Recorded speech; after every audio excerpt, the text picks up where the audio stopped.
Sid Meier's Civilization V has finally landed, and it's not exactly the sequel we expected. Firaxis has taken the legendary 4X franchise in a bold new direction, with a heavy focus on streamlining gameplay and making it more accessible. But in the process, have they sacrificed the series' soul? Welcome back to Veteran Game. Today we're diving deep into Civ 7, the good, the bad, and everything in between. Whether you're a seasoned Civ veteran or a curious newcomer, this is the review you need. Let's start with the biggest change, the age system. Civilization 7 breaks your journey into three massive ages: antiquity, exploration, and modern, each bring an empire reset of sorts. You keep your leader, but your civilization evolves.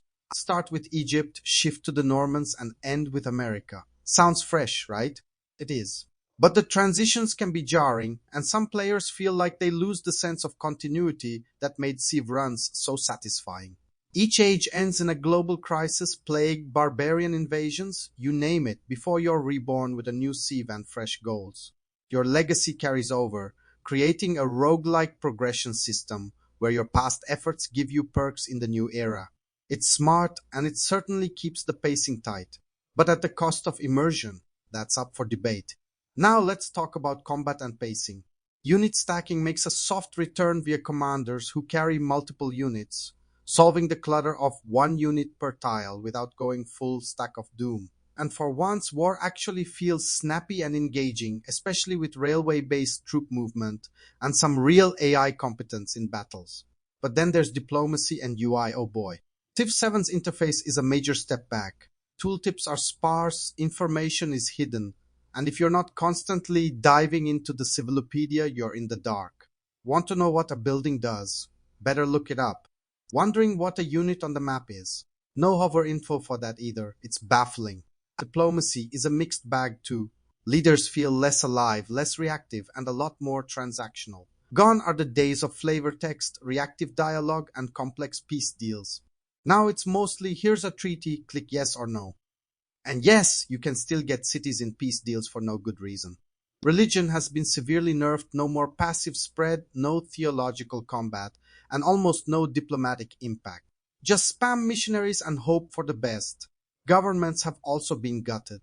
They now provide short-term bonuses, instead of shaping your civilization's personality and strategy. Still, not everything is a downgrade. The resource system is clever. You can slot resources into cities to shape their output, throw camels at a city to boost capacity, or import gypsum to power production. It's a fresh take on tile yields, though the micro can get tedious by late game. City building also sees change. Gone are builders, replaced by automatic improvements tied to city growth. It's clean, but removes some of the satisfying tactical decisions of prior games. Let's talk presentation. The new art style strikes a balance between Civ 5's realism and Civ 6's cartoon vibe. Leaders look great, cities are full of life, and there's excellent detail in city-states and terrain.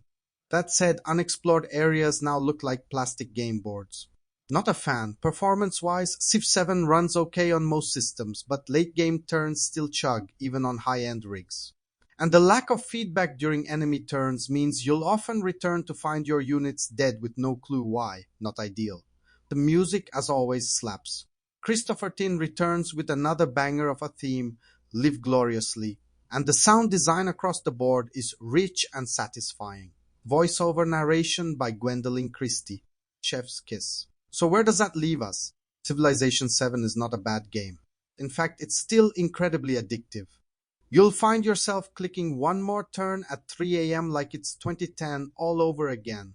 But the simplification, whether aimed at console players, new audiences, or just a new design vision, leaves longtime fans feeling shortchanged. Firaxis hasn't just trimmed the fat, they've carved off some of the meat. Systems like espionage, religion, and diplomacy feel hollow. Customization is minimal, and the UI feels unfinished. If you're new to Civ, this is a slick, fast-paced entry point. But if you're a veteran, this isn't the ultimate Civ you've been waiting for. Still, history tells us Firaxis always builds from their launch. 5 was weak at first, Civ 6 too, but expansions can transform a game, so there's hope. Civilization 7 is a compelling new start, but it's going to take some time to reach greatness. And that's it for today's veteran game review. If you enjoyed this breakdown and want more strategy content, hit that subscribe button, ring the bell, and drop your take on Civ 7 in the comments. Do you love the new system? Miss the old depth? Let's talk strategy. Until next time, keep conquering.